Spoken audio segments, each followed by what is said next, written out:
وہ زمانے میں معزز سے مسلمان ہو کر اور تم خار ہوئے تارک قرآن ہو.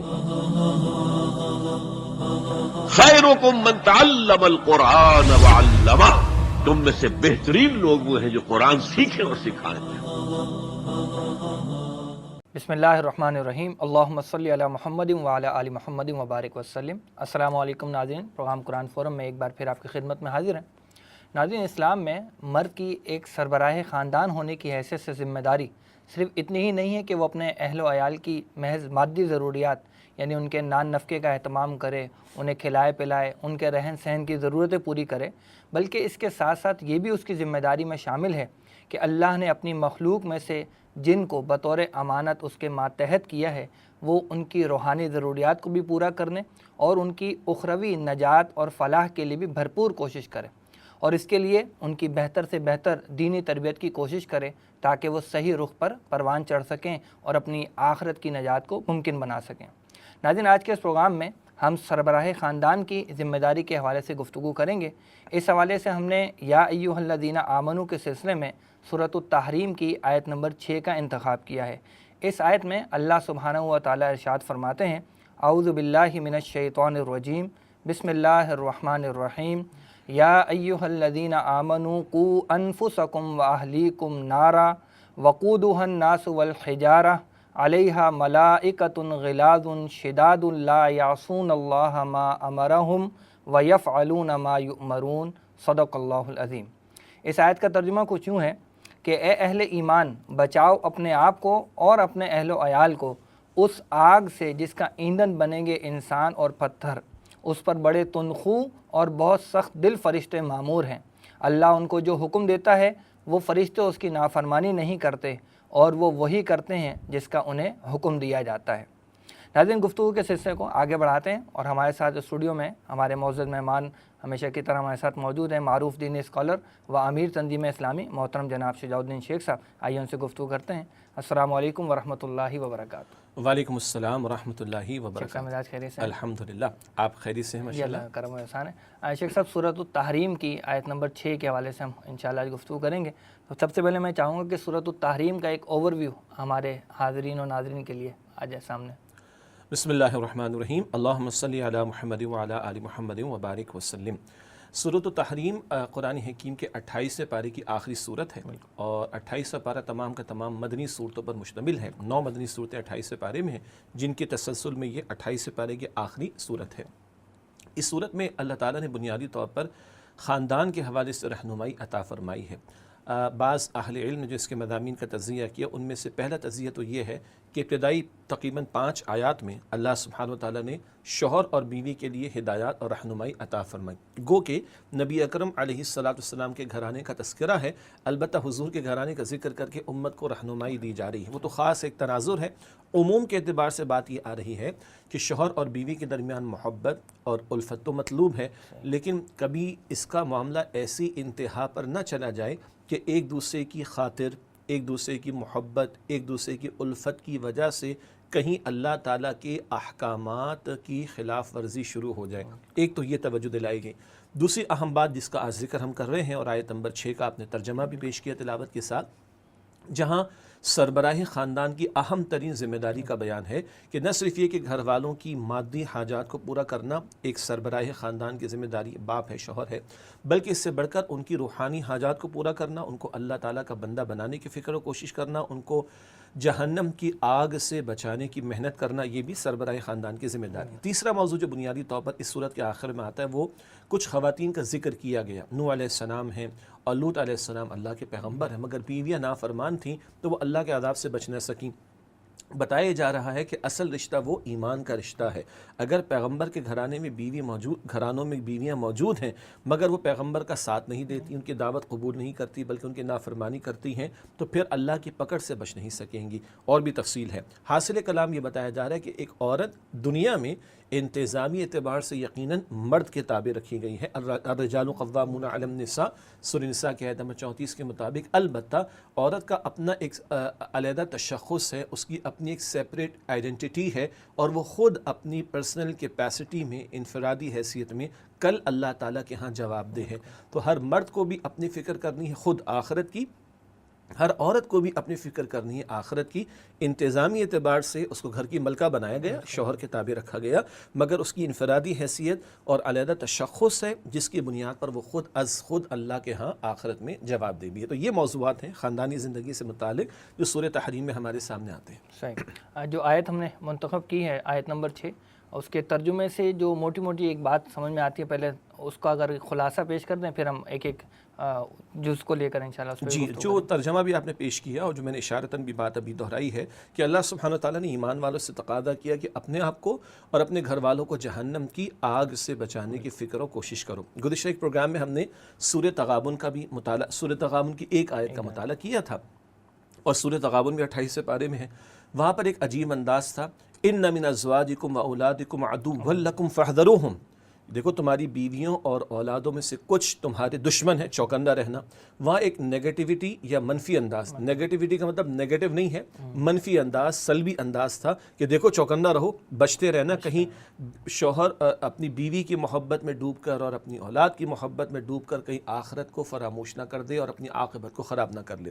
یہاں ایک مثبت انداز میں آج جو ہم آیت کریمہ کا مطالعہ کر رہے ہیں، ایک پازیٹیو انداز میں، مثبت انداز میں ذمہ داری کا ذکر ہو رہا ہے کہ اپنے آپ کو اور اپنے گھر والوں کو جہنم کی آگ سے بچانے کی فکر و کوشش کرو. تو وہ ہاں گویا کہ ایک منفی اسلوب میں بات تھی، اب ایک مثبت اسلوب میں بات ہے، اور دونوں ہم اسلوب ان کا حاصل کیا ہے، ہر اعتبار سے اپنے گھر والوں کے بارے میں فکر مند رہو اور چوکنا بھی رہو اور ان کی عاقبت کو بھی سنوارنے کی فکر اور کوشش کرو. صحیح. شیخ صاحب آیت میں اللہ رب العزت فرماتے ہیں پہلے کہ قو انفسکم، کہ اپنے آپ کو پہلے بچاؤ. تو یہ اپنے آپ کو بچانے کا تذکرہ پہلے کس بنا پر آ رہا ہے، اس میں کیا زور کس چیز پر ہے؟ جی بہت اہم بات ہے. انگریزی میں ہم پڑھتے آئے ہیں چیریٹی بگنس ایٹ ہوم. بھئی اچھی بات ہے، خیر کی بات ہے، تو اس کا آغاز دوسروں سے نہیں، میری ذات سے ہونا چاہیے، پہلی بات. دوسری بات ہے دین ہمیں کیا سمجھاتا ہے، بلکہ بات یاد آئی اللہ تعالیٰ کی توفیق سے، اللہ کے پیغمبر صلی اللہ علیہ وسلم، حالانکہ حضور تو معصوم اور خطاؤں سے پاک ہیں، مگر حضور فرماتے اوصیکم و نفسی بتقوی اللہ عز وجل. دیکھو میں تمہیں بھی اور اپنے آپ کو بھی اللہ عز وجل کا تقوی اختیار کرنے کی وصیت کرتا ہوں. تو حضور فرما رہے اللہ تعالیٰ نے پیغمبر اس سے قرآن میں کہلوایا ہے وانا اول العابدین وانا اول المسلمین، میں اول اسلام کی روش پر آنے والا، یعنی فرما برداری کرنے والا ہوں، میں اول عبادت کرنے والا ہوں. اسی طرح وہ سورہ البقرہ کے آخر میں آتا ہے آمن الرسول بما انزل الیہ من ربہ والمؤمنون، رسول بھی ایمان لائے اس پر. عجیب جملہ ہے، رسول بھی ایمان لائے اس پر جو ان پر نازل کیا گیا، اور ایمان والے بھی. تو رسول پہلے ہیں، رسول تو معصوم ہیں، رسول تو خطاؤں سے پاک ہیں، اللہ کے بخشائے بندے، اور امام الانبیاء ہوں تو بعد از خدا بزرگ. تو یہ قصہ مختصر وہ یہ انداز اختیار کر رہے ہیں، تو یہ سب سے بڑی دلیل ہے. البتہ قرآن اور پیرایوں میں بھی اس کا ذکر ہمارے سامنے کرتا ہے. مثلاً سورہ مریم کی آیت نمبر 95 میں ذکر آتا ہے وَكُلُّهُمْ آتِهِ يَوْمَ الْقِيَامَةِ فَرْدًا، ہر ایک اکیلے اللہ تعالیٰ کے سامنے پیش ہوگا. قرآن یہ بھی بتاتا ہے کہ امتوں کو اجتماعی طور پر بھی جواب دینا ہے، لیکن at the end of the day بالآخر ہر فرد کو اپنا جواب خود دینا ہوگا. تو اصلاً قرآن کہتے ہیں کہ تمہارے اوپر اپنی ذمہ داری. ایک اور پیرا میں اس کو سمجھایا گیا سورہ مائدہ کی آیت نمبر 105 میں یا ایھا الذین آمنوا علیکم انفسکم، اے ایمان والو اصلاً تم پر اپنی ذمہ داری ہے. کسی اور کا گمراہی پر رہ جانا یہ تمہیں نقصان نہیں پہنچائے گا. البتہ اس کے پس منظر میں ایک تفصیل ہے کہ حضرت ابوبکر صدیق رضی اللہ تعالیٰ عنہ کے دور میں بعض لوگوں نے اس آیت سے تھوڑا سا غلط مفہوم لے لیا کہ بس ٹھیک ہے اپنی فکر کرو بھائی، دوسروں کی فکر کی ضرورت نہیں ہے. تو صدیق اکبر رضی اللہ تعالیٰ عنہ نے اس کی وضاحت فرمائی، خطبہ عطا فرمایا، اور حضور کی وہ حدیث پیش کی جو جامع ترمذی میں ہے کہ تم لازماً نیکی کا حکم دو گے، لازماً بدی سے روکو گے، اور اگر تم نے یہ کام نہ کیا، یہ فرض ادا نہ کیا، تو اندیشہ ہے کہ تم پر اللہ تعالیٰ کا عذاب آئے گا، اور تم دعائیں کرو گے اور اللہ تمہاری دعائیں قبول نہیں کرے گا. تو اس کا یہ مطلب نہیں کہ دوسری ذمہ داری ختم ہو گئی، نہیں، بتایا جا رہا ہے کہ اہم ترین اولین ذمہ داری بندے پر اپنی ذات کی ہے. تو یہ وہ اسلوب ہے قرآن حکیم میں، نبی اکرم علیہ السلام کے طرز عمل میں کہ بندہ اولاً اپنی فکر کرے. اچھا اس کا ایک اور غلط مفہوم بھی لوگوں نے لے لیا کہ ہمیں اپنی فکر کر لوں، پہلے میں 100% صحیح ہو جاؤں، پھر میں دعوت کا کام شروع کروں گا، پھر میں گھر والوں کو سمجھاؤں گا. یہ بھی اس کا مطلب نہیں ہے، ورنہ قیامت آ جائے گی نمبر 1، بلکہ موت آ جائے گی نمبر 2. اور تیسری بات ہے کہ ہم میں سے کوئی بھی خطا سے پاک تو نہیں ہے، آج نہیں تو کل مجھ سے مسٹیک ہونے کا امکان ہے.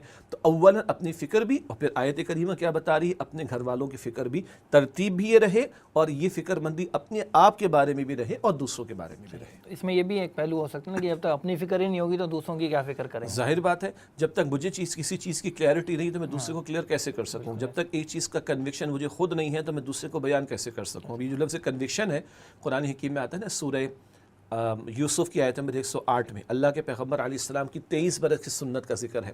قرآن کہلواتا ہے آپ سے کہ قل ھذہ سبیلی ادعو الی اللہ علی بصیرۃ، اے نبی علیہ السلام فرما دیجئے یہ میرا راستہ ہے، میرا طریقہ ہے، میں اللہ کی طرف بلاتا ہوں پوری بصیرت کے ساتھ۔ تو پوری بصیرت، پورا یقین، پورا کنوکشن ضروری ہے، یہ نہ ہو تو میں دوسروں کو دعوت نہیں دے سکتا۔ بجا آپ نے فرمایا مجھے اپنی فکر نہیں ہوگی تو میں دوسروں کو بچانے کی فکر کیسے کروں گا؟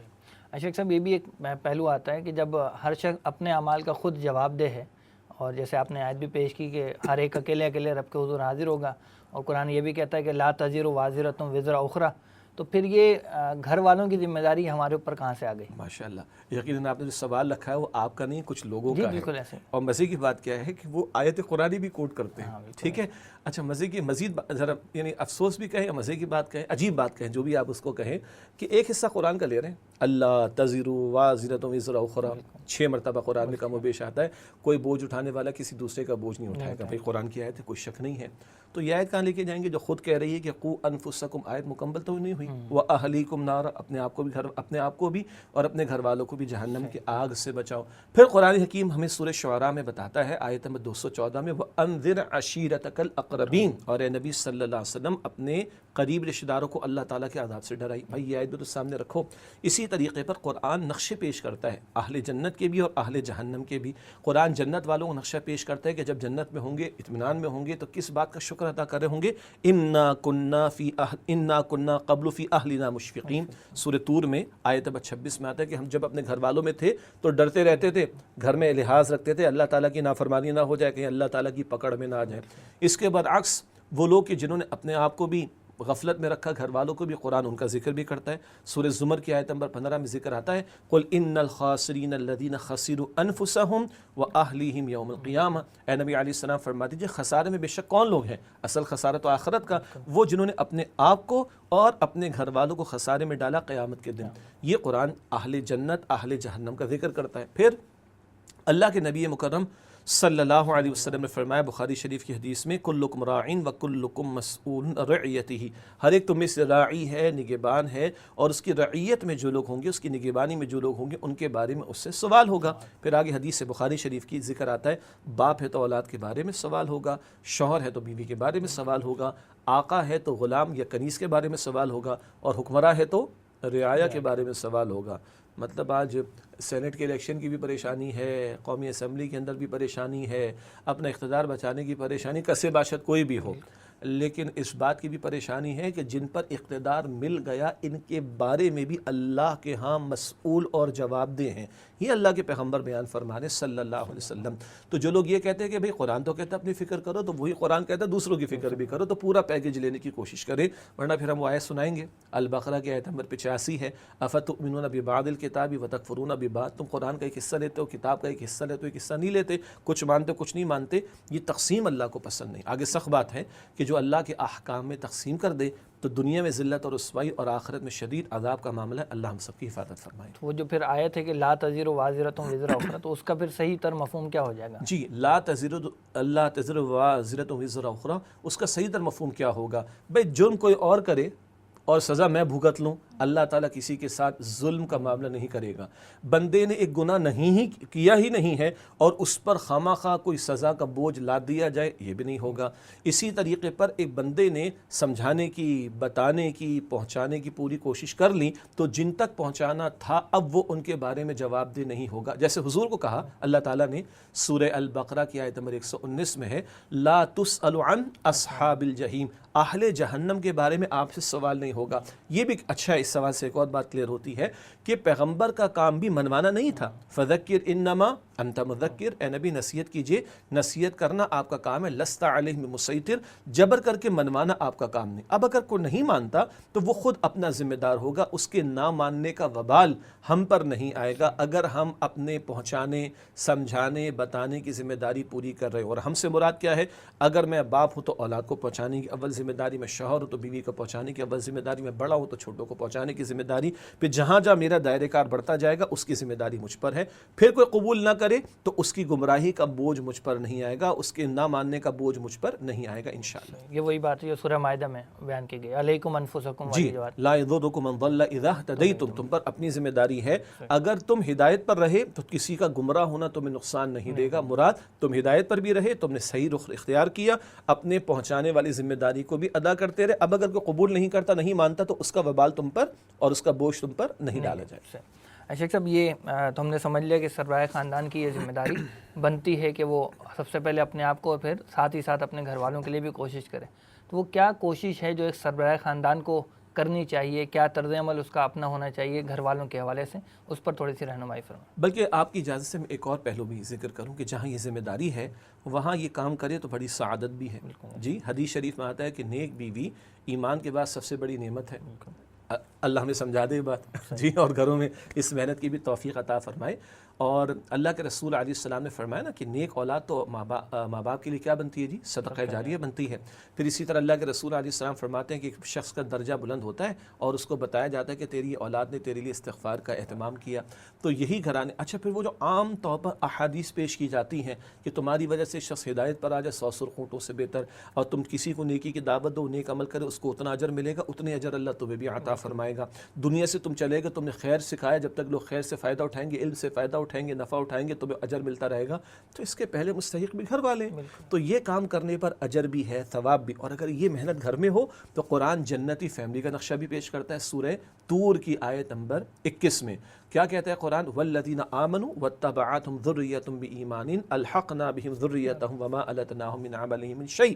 اور جو لوگ ایمان لائے اور ان کی اولاد نے ایمان میں ان کی پیروی کی، اللہ فرماتا ہے کہ ہم ان کے عمل میں کمی نہیں کریں گے اور ان کو ملا دیں گے اور ان کے عمل میں کمی نہیں کریں گے۔ مراد کیا ہے؟ پہلے بھی ذکر کہیں آ چکا ہے ہمارے پروگرامز میں کہ جنت میں درجات بہت سارے، تو کوئی نیچے درجے پر ہوگا فیملی ممبر تو اللہ اس کو ایلیویٹ کر کے اوپر والوں کے ساتھ ملا دے گا۔ تو اگر یہ فرائض، یہ ذمہ داریاں ادا کریں تو انشاءاللہ تعالیٰ یہ سعادت کی بات بھی۔ اب آپ نے فرمایا کہ ایک سربراہ خاندان کو گھر والوں کو آگ سے بچانے کے لیے کیا فکر کرنی چاہیے؟ سب سے پہلی بات، اس فکر کی فکر کرنی چاہیے۔ دیکھیے، ہم میں سے کون ہے، میں آپ ہم سب صاحب اولاد الحمدللہ، کون ہے جو اپنے بچے کی انگلی بھی چولہے کے اندر جلنا گوارا کرے؟ سوال ہی پیدا نہیں ہوتا۔ ہمارا بچہ تو بڑی نعمت اور بڑی محبت اس سے ہے، ہم کسی کتے اور بلی کا ایک پیر بھی اس میں چلتا ہوا دیکھنا گوارا کر سکتے ہیں؟ نہیں۔ تو میں یہ گوارا نہیں کر سکتا، تو کیا میں گوارا کر لوں کہ میں جہنم کا نوالا بن جاؤں؟ کیا میری اولاد جہنم کا نوالا بن جائے، میری بیوی جہنم کا نوالا؟ استغفر اللہ۔ یہ فکر کرنے کی ضرورت ہے۔ جتنا ہم یہ فکر کرتے ہیں کہ گھر والوں کو گرمی پریشان نہ کرے تو ہم گھر میں پنکھے لگاتے ہیں، ہم اے سی لگاتے ہیں، ٹھنڈا کا اہتمام کرتے ہیں گرمیوں کے اندر، اس سے زیادہ شدید تر آیت ہے، شدید ترین جو ہے وہ آگ ہے جہنم کی، اس سے بچانے کے بارے میں فکر مندی کی روش اختیار کرنا۔ جب یہ فکر مندی ہو جائے گی تو انشاءاللہ تعالی محنت بھی شروع ہو جائے گی۔ وہ محنت کیا ہے؟ گھر والوں کو صحیح تعلیم دین کی دلانے کی کوشش کرنا، اللہ کے دین کا صحیح تصور ان کے سامنے آئے۔ صحیح تصور سے ہماری کیا مراد ہے؟ آج لوگوں کا خیال ہے کہ رمضان شریف میں ہم نے کچھ نیکیاں کر لی، فارغ، ہم نے جمعے کی 2 رکعت پڑھ لی، فارغ، ہم نے حج عمرہ ادا کر لی، ہم فارغ۔ نہیں، دین تو آل انکلوسیو پیکج عطا کرتا ہے۔ تو گھر والوں کے لیے دین کی تعلیم کا بندوبست کرنا کیا اچھا ہو۔ گھر والے، اللہ تعالیٰ کے بہت سے نیک بندوں نے بہت سارا کام کیا ہے، قرآن کا ترجمہ تفسیر اس کا مطالعہ کیا جائے، احادیث ہے ان کا مطالعہ کیا جائے۔ اچھا، آڈیو ویژول کا دور ہے، ہمارے استاد ڈاکٹر اسرار صاحب رحمۃ اللہ علیہ اور بہت سارے اہل علم ہیں، ان کی ہزاروں گھنٹے ریکارڈڈ موجود ہیں۔ کوئی شکل گھر والے ترتیب بنا لیں، ہفتے میں ایک دن کوئی آدھا پونا گھنٹہ کچھ سننے کا، پڑھنے کا اہتمام ہو جائے، ڈیلی بیسس پہ مختصر کچھ بات ہو جائے۔ وہ دور تھا کہ رات کو مائیں جو ہے بچوں کو لوریاں دیتی تو ان میں عقیدہ بیان ہوتا تھا، دوا بھی پلاتی تھی تو اللہ شافی اللہ کافی، پورا عقیدہ اس کے اندر، دوا سے کچھ نہیں ہوگا، اللہ کے حکم سے ہوگا۔ اسی طرح وہ سٹوری سنایا کرتی تھیں، جی، گھر والے بیٹھ کر ڈسکشن کر لیا کرتے تھے۔ آج تو ہر کمرے کے اندر ٹی وی کی اسکرین، ایل سی ڈی کی اسکرین الگ لگ گئی، ہر بچے کا موبائل ہر ایک الگ الگ بیٹھا ہوا ہے نا جی۔ کھانے کے ٹائم پر کچھ کر لو، رات کو سونے سے پہلے کچھ کر لو، پھر قریب مسجد میں کوئی اہتمام ہوتا ہے، کہیں کسی دینی درسگاہ میں، دینی ادارے کے اندر کوئی دین کی تعلیم کا اہتمام ہے، وہاں ان کو لے جانے کی کوشش کی جائے۔ میڈیا میں 99% تو غلط چیزیں آتی ہیں جی، کھل کر میں میڈیا پر بیٹھ کر بات کر رہا ہوں، لیکن 1% اگر کہیں کوئی اچھا استعمال اس کا ہو سکتا ہے، جس کو ہمارے ساتھ ڈاکٹر اسرار صاحب کہتے تھے اپنے دور میں کہ ٹی وی کو مسلمان کر لو، تو مسلمان کر کے میڈیا کو استعمال کر لیں، ورنہ اس کو سائڈ پہ رکھیں، ضرورت کے تک استعمال کر لیں۔ پھر اس کا بہترین ایک حل ہوتا ہے کسی دینی اجتماعیت سے جڑنا۔ جب آدمی دینی اجتماعیت میں، دینی ماحول میں جڑے گا تو دین بھی سیکھے گا، دین کا تصور بھی واضح ہوگا، فرائض دینی بھی واضح ہوں گے، اور فیملیز کی انٹریکشن ہوگی، ایک دوسرے کے تجربات سے ہم فائدہ اٹھا سکیں گے۔ یہ اگر ہم شروع کر دیں تو میں سمجھتا ہوں کہ گاڑی چل پڑے گی۔ اور آخری جو بات میں نے عرض کی ہے، کسی دینی اجتماعیت میں شامل ہونا یہ اہم ترین شے ہے، جس سے ہمیں معلوم بھی ہوگا کہ کیا کرنا ہے کیا نہیں کرنا۔ آج گھروں میں کہیں بے حیائی کا کام تو نہیں چل رہا، فحاشی اور یعنی کے معاملات تو نہیں چل رہے، ٹی وی کی اسکرین پر کیا کچھ دکھایا جا رہا ہے، گھر میں کوئی مال حرام تو نہیں آ رہا، سود کی آمدنی تو نہیں آ رہی، رشوت کی آمدنی تو نہیں آ رہی، اور کوئی ڈاکہ ڈال کے چوری کر کے مال تو گھر میں نہیں آ رہا، گناہوں کے کام تو نہیں ہو رہے۔ باپ کو فکر کرنی چاہیے، جیسے مرچ اوپر نیچے ہو جائے تو باپ کو غصہ آتا ہے، شوہر کو غصہ آتا ہے، اگر کپڑے صحیح سے نہ ہو تو شوہر کو غصہ آ جاتا ہے، وغیرہ وغیرہ، بچے کے نمبر اچھے نہیں آئے میتھس میں تو غصہ آتا ہے۔ کیا نماز کے چھوٹ جانے پہ غصہ آتا ہے؟ قرآن بند رکھا ہوا ہے ہم نے کر کے، غصہ آتا ہے؟ گھر میں اگر بچیاں جو ہے عائشہ رضی اللہ تعالیٰ عنہ، بی بی فاطمہ رضی اللہ تعالیٰ عنہ کا لباس اختیار نہیں کر رہی، اور ٹرینڈ جو چلا ہوا ہے آزادی کا اسی کے اوپر لگی ہوئی ہیں، تو کیا ہماری غیرت کبھی جاگتی؟ یہ احساس کرنے کی ہمیں ضرورت ہے۔ شیخ صاحب، اس میں ایک شخص کا جو سربراہ خاندان ہے اس کے اپنے ذاتی قول اور فعل کا بھی کس حد تک عمل دخل ہوتا ہے؟ بہت اچھی بات آپ نے فرمائی۔ دیکھیے، تربیت الفاظ سے کم ہوتی ہے اور کردار اور عمل کے پیش کرنے سے زیادہ ہوتی ہے۔ ٹھیک ہے، میرے گھر پہ کوئی نوک کرے اور میں بیٹے سے کہوں بیٹا کہہ دو ابو گھر پہ نہیں ہے، تو میں بیٹے کو کیا سکھا رہا ہوں؟ میں جھوٹ سکھا رہا ہوں۔ ٹھیک ہے، اگر تو بہت ہی بیچارہ بھولا ہوگا تو کہہ دے گا ابا کہہ رہے ہیں کہ ابا گھر پہ نہیں، اور اگر اس کو ہم ٹرین کر چکے ہیں کہ چیٹنگ کیسے کی جاتی تو کہے گا ابا گھر پہ نہیں ہے۔ تو میں نے اس کو جھوٹ سکھا دیا۔ ٹھیک ہے، کل وہ کہیں مسجد میں، کسی درس میں، کسی ٹی وی کے پروگرام میں، اسکول کی کسی کتاب میں پڑھ لے منافق کی نشانیاں کیا ہیں؟ جب بات کرے گا جھوٹ بولے گا، جب وعدہ کرے گا توڑ دے گا، جب امانت رکھوائی جائے گی خیانت کرے گا، اور جب جھگڑا ہوگا تو گالیاں دے گا۔ تو وہ اپنے باپ کے بارے میں کیا رائے قائم کرے گا؟ میرا باپ تو جھوٹا ہے۔ کیا عزت رہے گی بیٹے کی، باپ کی بچے کے سامنے؟ تو کردار کی گواہی۔ ٹھیک ہے، دیکھیے سچی بات ہے، ہمارے گھر میں بچے فرینچ تو نہیں بولتے، جرمن نہیں بولتے، اردو بولتے نا، یا کوئی لوکل لینگویج ہوگی، کہیں پنجابی، کہیں سندھی، کہیں پشتو، فرینچ تو نہیں بولتے نا۔ کیوں؟ ماں باپ اردو بولیں گے، بچے اردو بولیں گے، ماں باپ فرینچ بولیں گے، بچے فرینچ بولیں گے، ماں باپ سندھی بولتے ہیں، بچے سندھی بولتے ہیں۔ اگر ماں نماز کو کھڑی ہوگی تو بیٹی لامحال اس کو فالو کرے گی، باپ اگر نماز کے لیے اٹھے گا تو لامحالہ بیٹا اس کو فالو کرے گا۔ میں اپنے ماں باپ کے ساتھ اچھا سلوک کروں گا تو میری اولاد کے لیے نمونہ بنوں گا کہ ماں باپ کے ساتھ اچھا سلوک کرنا چاہیے۔ میں اپنے ماں باپ کے ساتھ چلا کر بات کروں گا تو میرا بیٹا اف فلا تقل لہما اف، اس کو یاد نہیں رہے گا، وہ بھی چلا کر مجھ سے بات کرے گا۔ یہ وہ نیچرل انداز ہے تربیت کا۔ ایک صاحب ہندوستان میں کہیں لیکچر دے رہے تھے اور ٹاپک تھا تربیت اولاد، تو انہوں نے کہا آج اولاد کے بارے میں انشاءاللہ کوئی بات نہیں ہوگی۔ ٹاپک کیا ہے؟ تربیت اولاد کا۔ آج انشاءاللہ اولاد کے بارے میں کوئی بات نہیں ہوگی۔ سامنے مرد بیٹھے تھے جو باپ تھے، پردے میں خواتین تھی، کہا آج ماں باپ کے بارے میں بات ہوگی، ماں باپ سیدھے ہوں گے، اولاد سیدھے ہوگی انشاءاللہ تعالیٰ۔ تو اصل بات ہے کہ ہم صرف کتابوں پر ریلائنس کرتے ہیں، ہم اسکولوں پر ریلائنس کرتے ہیں نا جی۔ اسکول تو 6 مہینے بند ہوتے ہیں، اور جو 6 مہینے کھلتے ہیں وہ بھی 3-4-5 گھنٹے بچے اسکول میں، تو باقی وہ گھر میں ہوتا ہے، اور اس کے پہلے رول ماڈل، پہلے مدرس، پہلے مربی، پہلے مینٹور، پہلے ٹرینر اس کے ماں باپ ہیں۔ تو ماں اور باپ کا اپنا کردار، اس میں بھی ہمارے استاد سمجھاتے ہمیں کہ بیٹا آپ نے کرنی ہے محنت، یعنی باپ شوہر ہونے کے ناطے کس پر؟ بیوی پر۔ اگر آپ کا کردار ٹھیک ہے، آپ کا عمل ٹھیک ہے، آپ اپنی بیوی کو صحیح رخ پر لا سکیں گے تو انشاءاللہ بچوں پر عمل کرنا آسان، بچوں کے لیے عمل کرنا، ان کی تربیت کرنا آسان ہو جائے گا۔ کیوں؟ مرد ہونے کے ناطے شوہر نے، باپ نے باہر محنت کرنی ہے معاش کی بھی، تو عورت یعنی بیوی کی تربیت کا اہتمام اب اس کے لیے کب ہوگا؟ جب اس کو دین سے جوڑیں گے اور دین کی طرف لانے کی کوشش کریں گے، اور یہ محنت ہمیں کرنی پڑے گی۔ کیوں؟ ہمیں اپنے آپ کو اور اپنے گھر والوں کو جہنم کی آگ سے بچانا ہے۔ شیخ صاحب مزید کلام کریں گے انشاءاللہ بریک کے بعد۔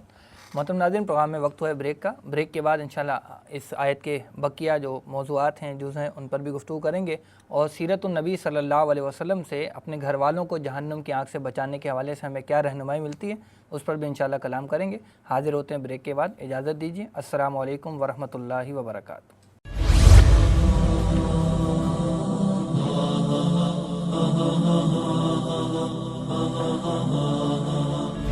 وہ زمانے میں معزز سے مسلمان ہو کر اور تم خار ہوئے تاریک قرآن ہو۔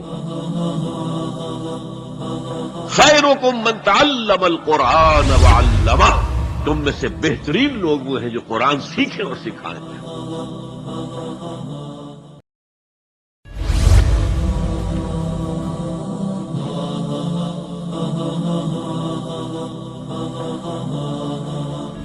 وہ زمانے میں معزز سے مسلمان ہو کر اور تم خوار ہوئے تارک قرآن ہو. خیرکم من تعلم القرآن وعلمہ، تم میں سے بہترین لوگ وہ ہیں جو قرآن سیکھیں اور سکھائیں. السلام علیکم ورحمۃ اللہ وبرکاتہ. ناظرین، پروگرام قرآن فورم میں ایک مرتبہ پھر آپ کی خدمت میں حاضر ہیں. ناظرین، گفتگو ہم کر رہے تھے سربراہ خاندان کی ذمہ داری کے حوالے سے. سورۃ تحریم کی آیت نمبر 6 ہمارے زیر مطالعہ تھی. شیخ صاحب، ہم نے یہ بات تو سمجھ لی کہ سربراہ خاندان کو فکر کرنی ہے اور کیا طریقہ کار اختیار کرنے. میں یہ چاہوں گا کہ نبی اکرم صلی اللہ علیہ وسلم کی سنت سے اس حوالے سے ہمیں کیا رہنمائی ملتی ہے، وہ کچھ ہمارے ناظرین کے لیے بیان ہو جائے. بسم اللہ الرحمن الرحیم. دیکھیے، اللہ تعالیٰ قرآن میں ارشاد فرماتا ہے نا، لقد کان لکم فی رسول اللہ اسوۃ حسنہ، یقیناً تمہارے لیے رسول اللہ صلی اللہ علیہ وآلہ وسلم کی زندگی میں بہترین نمونہ موجود ہے. تو پہلی بات ہے کہ حضور جس بات کی دعوت دیتے خود اس پر عمل کر کے دکھاتے. اور آپ غور فرمائیے کہ حضور کے یہی کردار کی گواہی ہے کہ دعوت تو بعد میں آئی ہے، کردار پہلے آیا ہے. 40 سال تک حضور نے ایک بھرپور زندگی گزاری اور مشرکین تک بھی کہتے تھے صادق اور امین. جب آپ نے دعوت توحید پیش کی ہے تو اول ایمان لانے والے کون ہیں؟ بیوی ہیں بی بی خدیجہ رضی اللہ تعالیٰ عنہ، دوست ہیں صدیق اکبر رضی اللہ تعالیٰ عنہ، کزن ہیں اور چھوٹے عمر میں سیدنا علی رضی اللہ عنہ، غلام ہیں حضرت زید رضی اللہ عنہ. تو آپ یوں کہیے کہ یہ اولین ایمان لانے والے لوگ وہ ہیں جو آپ کے گھر کے افراد ہیں، بالکل قریبی افراد ہیں. خود اس مزاج سے پتہ چلتا ہے کہ حضور کا کردار کس قدر گواہی دے رہا ہے. اچھا، پھر بعد کے ادوار میں ہم دیکھتے ہیں تو اللہ کے نبی علیہ السلام، حضرت عائشہ فرماتی رمضان شریف کا آخری عشرہ نہ صرف یہ کہ حضور علیہ السلام خود پوری رات قیام فرماتے بلکہ گھر والوں کو بھی بیدار کرتے. کبھی تہجد کے موقع پہ اللہ کے نبی علیہ السلام گھر والوں کو بیدار کرتے. اسی طرح بالکل اولین دور کے واقعات ہیں جب اللہ کے نبی علیہ السلام نے اپنے خاندان والوں کو جمع فرمایا اور خاندان بنو عبد المطلب کو جمع فرمایا، اور حضور علیہ السلام وہاں حضرت صفیہ اپنے پھپھی کو بھی کہتے ہیں، حضرت فاطمہ الزہرا رضی اللہ تعالیٰ عنہ اپنی بیٹی سے بھی کہتے ہیں، اپنے خاندان والوں سے بھی کہتے ہیں، بیٹی سے کہتے ہیں کہ بیٹا اپنے آپ کو جہنم کی آگ سے بچاؤ، کل میں تمہارے کسی نفع نقصان کا مالک نہ ہوں گا. تو یہ وہ احساس، شدت احساس ہے کہ جو حضور اپنے گھر والوں کے سامنے، اپنے خاندان والوں کے سامنے رکھتے. اتنا کہ ایک ایک بات پر نگاہ ہوتی. حضور علیہ السلام کی ایک زوجہ محترمہ نے ایک دوسری زوجہ محترمہ کے بارے میں ایک جملہ کہا جو ہمارے بڑا عام سا جملہ ہے، اس کا قد تو چھوٹا ہے. اب ہم تو پتہ نہیں کسی کے قد کیا سب کچھ ہی ناپ کر بیان کر دیتے.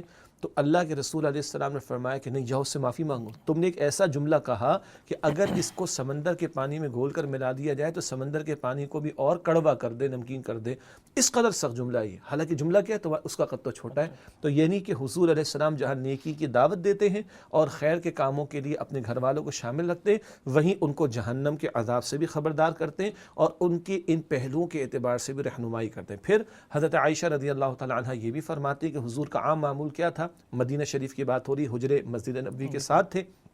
نماز عصر کے بعد ایک ایک زوجہ کے پاس آپ تشریف لے جاتے اور پھر کیا ہوتا؟ پھر یہ ہوتا کہ رات کا قیام ان زوجہ کے ہوتا جن کی باری متعین ہوتی. اور پھر اماں عائشہ یہ بھی فرماتی کہ رات کو عشاء کی نماز کے بعد گھر والوں سے گفتگو بھی کرتے، اس میں وعظ و نصیحت کا معاملہ بھی ہوتا، گھر گھر ہنسی کے معاملات بھی ہوتے. اسی طرح مشہور واقعہ اللہ تعالیٰ نے یاد دلایا کہ بی بی فاطمہ الزہرا آتی ہے نبی علیہ السلام کے پاس کہ اے ابا جان دیکھیے میں پانی بھر کر لاتی ہوں، یہ مشکیزے کی جو رسی ہے اس کا بھی میرے نشان آ جاتے ہیں، میں چکی پیستی ہوں، ہاتھوں میں جو ہے یہ کھردرے سے ہو جاتے ہیں، کٹے پڑ جاتے ہیں، تو کوئی غلام مل جائے. تو اللہ کے پیغمبر علیہ السلام فرماتے ہیں بیٹا جب تک بدر کے یتیموں کا مسئلہ حل نہ ہو جائے محمد صلی اللہ علیہ وسلم کی بیٹی کے گھر میں غلام تو نہیں آ سکتا، مگر یہ کرنا کہ رات کو جب بستر پر سونا تو 33 مرتبہ سبحان اللہ، 33 مرتبہ الحمدللہ، اور ایک روایت کے مطابق 34 مرتبہ اللہ اکبر پڑھنا، اور دوسری روایات بھی ہیں. یہ تمہارے لیے غلام سے زیادہ بہتر ہے. کہاں توجہ ہو رہی ہے؟ اللہ سبحانہ وتعالیٰ کے ساتھ تعلق کی طرف. تو یہ میں نے چند اشارے کیے جو اللہ کے نبی علیہ السلام کے طرز عمل سے معلوم ہوتے ہیں. دوسرا کیا ہے؟ اللہ کے نبی علیہ السلام گھر والوں کے تعلق سے ہمیں بیان فرماتے ہیں. کبھی آپ یہ بیان فرماتے ہیں کہ جب بچہ تمہارا 7 سال کا ہو جائے تو اس کو نماز کی تلقین کرو، 10 سال کا ہو جائے تو سختی کرو تاکہ نماز کا پابند ہو. اور حاصل اس کا کیا ہوگا؟ جب بالغ ہوگا، جب نماز کی فرضیت اس پر لاگو ہوگی وہ پابند ہو جائے گا. اسی طرح آپ فرمائیں گے بچے جب 10 سال کے ہو جائیں تو ان کے بستروں کو علیحدہ کر دو. شرم و حیا کے معاملات بھی آ جاتے ہیں. اسی طرح اللہ کے پیارے نبی صلی اللہ علیہ وسلم نے شوہر بیوی کے تعلق سے فرمایا، مختلف روایات ہیں، کبھی آپ دعا عطا کرتے ہیں اللہ اس مرد پر رحم فرمائے جو اپنی بیوی کو رات کو بیدار کرتا ہے کہ وہ کھڑی ہو کر اللہ کے حضور راز و نیاز کی باتیں کرے، نماز ادا کرے، اللہ اس بیوی پر رحم فرمائے کہ جو اپنے شوہر کو بیدار کرتی ہے تاکہ وہ اللہ سے لو لگا سکے۔ پھر حدیث میں بڑا دلچسپ نکتہ آتا ہے کہ اگر نہ اٹھے تو اس کے چہرے پر چھینٹے پانی کے مارے اس کو بیدار کرنے کے لیے، دونوں کے لیے، ایسے زوجین کے لیے اللہ کے پیارے رسول علیہ السلام نے دعا بھی عطا فرمائی ہے۔ تو اولاد کے تعلق سے، زوجین کے تعلق سے، پھر اللہ کے نبی علیہ السلام فرماتے کہ کسی باپ نے اپنی اولاد کو عمدہ اخلاق سے بہتر کوئی عطیہ کبھی نہیں دیا۔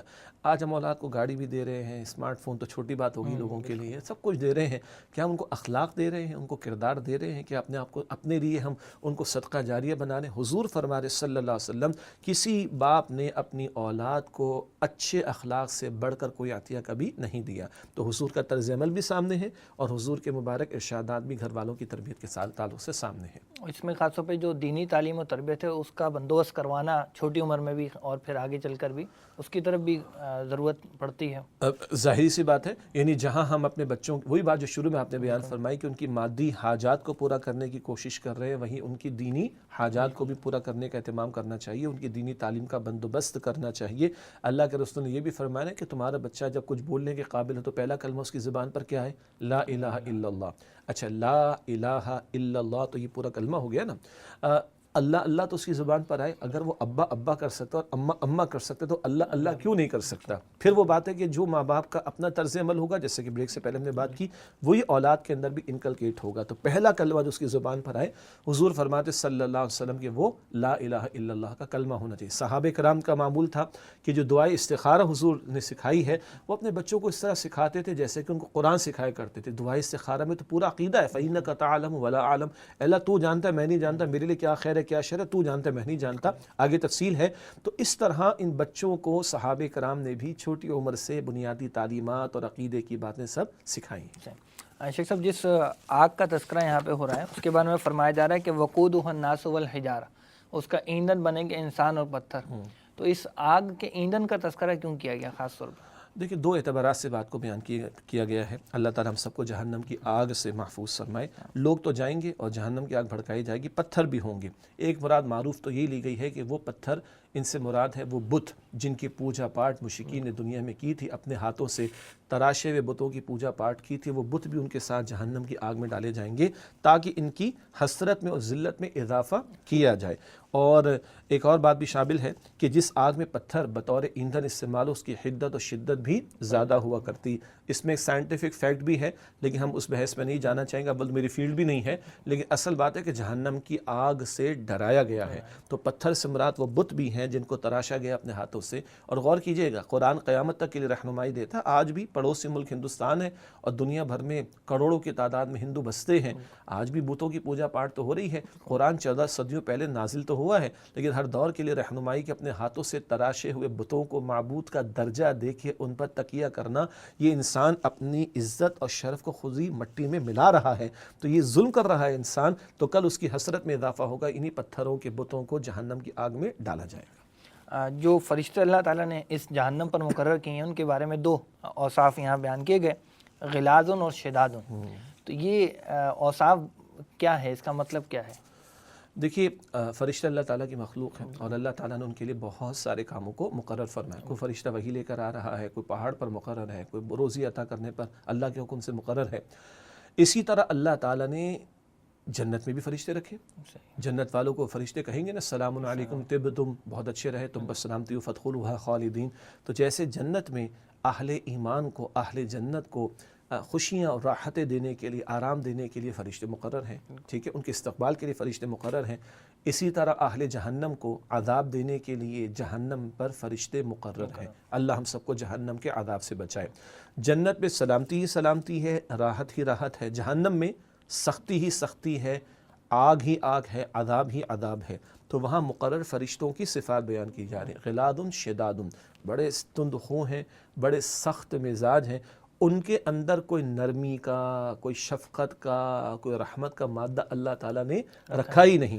جیسے ہمارے اندر جبلی طور پر، یہ فطری طور پر اللہ نے کچھ تقاضے رکھے، بھوک لگتی ہے، پیاس لگتی ہے، وغیرہ وغیرہ، اسی طرح ان کے اندر جو صفت اللہ نے فطری طور پر رکھ دی ہے وہ ہے ہی سختی کی، ان کا کام عذاب دینے کے سوا کچھ اور نہیں۔ تو پہلے ذکر کیا تھا، وہ تو پتھر بھی وہاں پر ہوں گے، ایک تو بتوں کا ذکر آ گیا، اور دوسرا پتھر بطور ایندھن جس آگ میں استعمال ہو تو اس کی حدت اور شدت بھی بہت زیادہ ہوتی ہے، انٹینسٹی بہت زیادہ ہوتی ہے، تو وہ ایک عذاب کی شدت کا بیان، اور ایک اب ان فرشتوں کا بیان کہ ان کا کام ہی عذاب دینا ہے۔ لا یعصون اللہ ما امرہم، اللہ نے جو حکم دیا اس کی نافرمانی نہیں کرتے، وہم وَيَفْعَلُونَ مَا يُؤْمَرُونَ، وہی کرتے ہیں جس کا انہیں حکم دیا جاتا ہے۔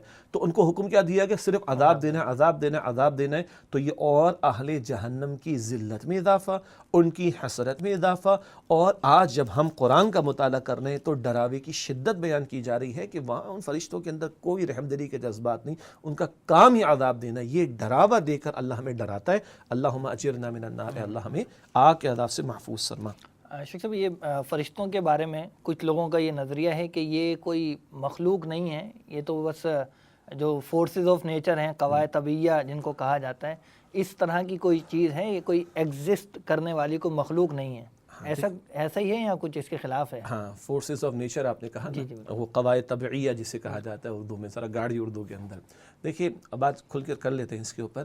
کبھی ایک دور گزرا، اب بھی اثرات تو ہیں، جب انگریز آیا ہندوستان کے اندر اور انگریز سے مرعوب بھی ہم ہوئے، غلامانہ ذہنیت تو پھر آپ کو پتہ ہے نا کہ مستند ہے ان کا فرمایا ہوا۔ تو کبھی سر سید احمد خان سے ایک بڑا خطا کا معاملہ ہو گیا کہ انہوں نے کچھ ڈیفینسو موڈ میں آ کر کچھ ہمارے عقائد کے پہلوؤں کی سائنٹیفک ریزننگ کرنے کے لیے عقل کو نقل یعنی وحی کی تعلیم پر ترجیح دے کر اس کا ڈیفینس کرنا چاہا، اور معاملہ الٹا ہو گیا۔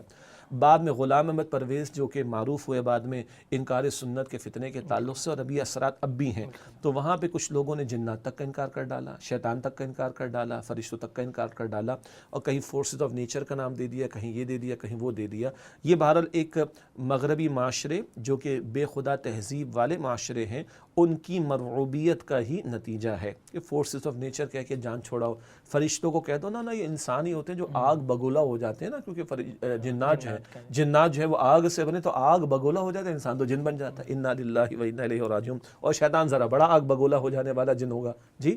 تو یہ ہے ان کا تصور۔ باقی امت کا تصور، پوری امت کا تصور فرشتوں کے بارے میں بہت واضح۔ فرشتے اللہ تعالیٰ کی برگزیدہ ہستیاں ہیں، اللہ تعالیٰ کی مخلوق ہیں، اللہ تعالیٰ نے نور سے ان کو پیدا کیا، اللہ نے ان کو شعور بھی عطا فرمایا۔ فرشتے کبھی اللہ تعالیٰ کے سامنے کچھ سمجھنے کے لیے سوال بھی رکھتے ہیں۔ آدم علیہ السلام کا قصہ سورۃ البقرہ کے شروع میں اللہ فرما رہا ہے میں تو خلیفہ بنانے والا ہوں، اے اللہ ہمارے خیال ہے کہ زمین میں خون ریزی تو نہیں مچائے گا۔ اللہ نے فرمایا جو میں جانتا ہوں تم نہیں جانتے، پورا واقعہ ہے نا۔ تو فرشتے ذی شعور ہستیاں ہیں، کانشیس ان کو بھی عطا کیا گیا، اور قرآن کے دیگر مقامات سے بھی بات واضح ہوتی ہے۔ پھر ان میں مذکر مؤنث کا مسئلہ نہیں ہے، ان میں میل فیمیل کا کوئی کانسیپٹ نہیں ہے۔ اسی طریقے پر ہیں وہ اللہ کے بندے اور اللہ تعالیٰ کے حکم کے پابند ہیں۔ دو آراء بیان ہوتی ہیں، ایک تو یہ کہ فرشتوں کے اندر بھی ایک صلاحیت تو ہے شر کی طرف جانے کی، مگر ان کو اللہ تعالیٰ کی تجلیات کا ایسا مشاہدہ حاصل ہے کہ وہ نہیں کرتے گناہ۔ اور ایک رائے جو کہ معروف ہے کہ اللہ نے ان کو خیر کی ہی صلاحیت عطا کی ہے، اور وہ نافرمانی اللہ تعالیٰ کی کر ہی نہیں سکتے۔ پھر معروف فرشتے ہم جانتے ہیں کہ ان کے خاص کام بھی اللہ تعالیٰ نے مقرر فرمائے ہیں۔ جبریل علیہ السلام ہے تو وحی لے کر آتے ہیں، اسرافیل علیہ السلام مسور پھونکیں گے، اسرائیل علیہ السلام ہے وہ روح قبض کرتے ہیں، اور میکائیل علیہ السلام ہے وہ رزق و بارش برسانے پہ مقرر ہیں۔ اسی طرح دو فرشتے یہاں بیٹھے ہوئے ہیں، اور فرشتوں کی تعداد کتنی ہے وہ بیت معمور کا جو ذکر قرآن میں سورہ طور میں آتا ہے، وہاں اللہ کے گھر میں وہ عبادت کرتے ہیں۔ 70,000 فرشتے پہلی دفعہ آتے ہیں تو بس وہ پہلی دفعہ ہی ان کو انٹری ملتی ہے، سیکنڈ ٹائم ان کی باری نہیں آتی۔ تو اللہ تعالیٰ کے ان لشکروں کو تو ہم جان بھی نہیں سکتے۔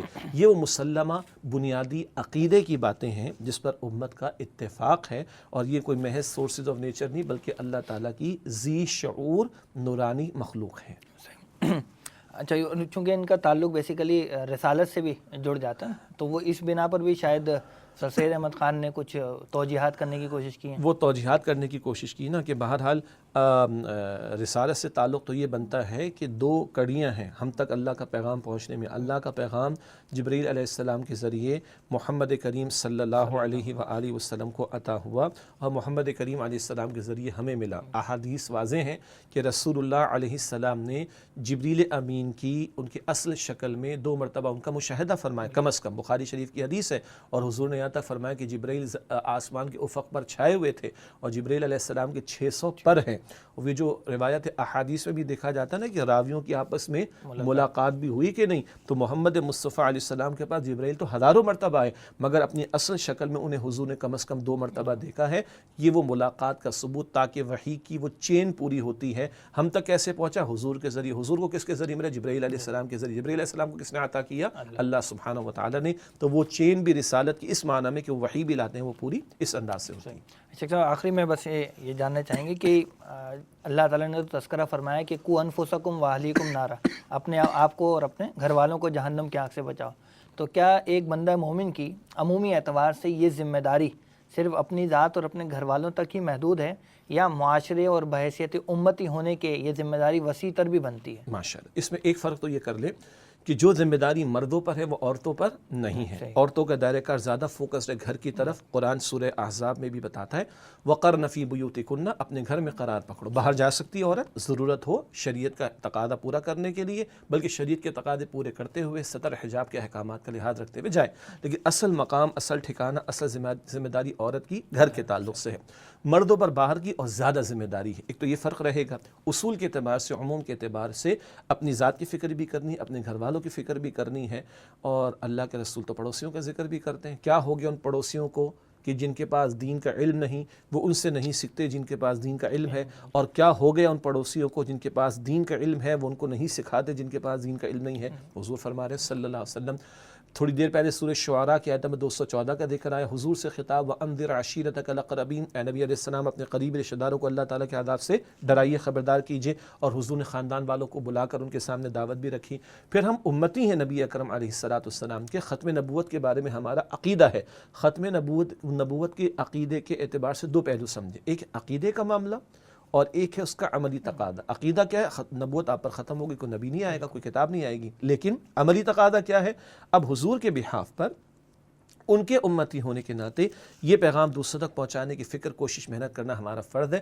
اور اس کام کے لیے امت کھڑی کی گئی. سورہ آل عمران کی آیت نمبر 110 ہے کنتم خیر امۃ اخرجت للناس تأمرون بالمعروف وتنہون عن المنکر, تم بہترین امت ہو جنہیں لوگوں کے لیے برپا کیا کہ تم نیکی کا حکم دو گے اور بدی سے روکو گے.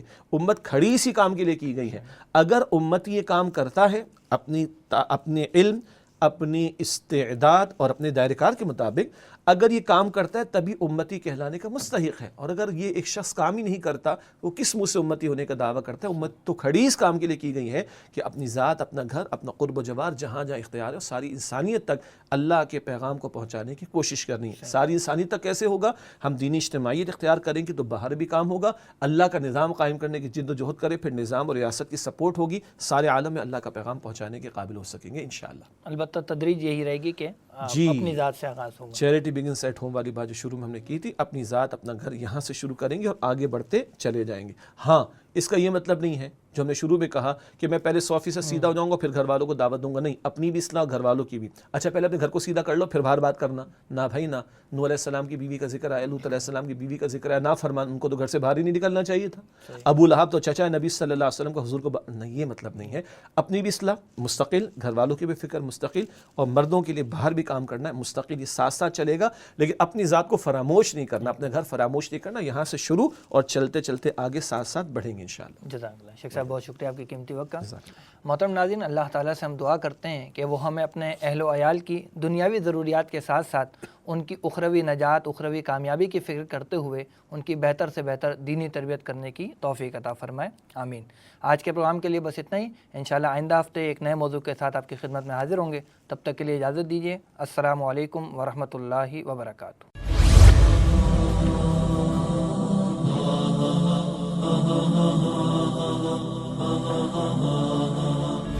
وہ زمانے میں معزز سے مسلمان ہو کر اور تم خار ہوئے تاریخ قرآن ہو. خیرکم من تعلم القرآن وعلمہ، تم میں سے بہترین لوگ وہ ہیں جو قرآن سیکھیں اور سکھائیں۔